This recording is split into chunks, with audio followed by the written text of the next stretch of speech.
انت عارف ايه هي العربيه اللي من يوم ما اتصنعت وهي متربيه على عرش المبيعات؟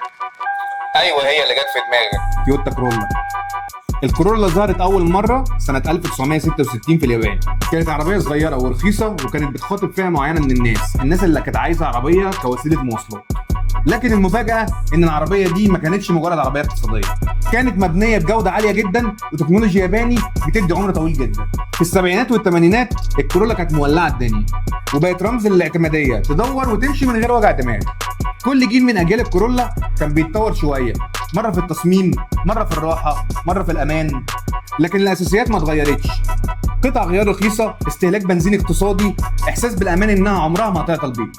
لحد النهاردة اتباع منها 50 مليون نسخة، وده يخليها أكتر عربية مبيعا في التاريخ. المثير للجدل إنك دايما وأنت ماشي في الشارع هتلاقي عربية تويوتا كرولا موديل قديم ماشية جنبك، وده دليل على إن العربية دي مش مجرد اسم، العربية دي تراث. تويوتا كرولا مش مجرد عربية سيدان، دي أسطورة على 4 عجلات. لو رجع بيك الزمن هتختار أنهي جيل من أجيال الكورولا؟ ولو أنت مالك ليها قول لي رأيك في الكومنتات.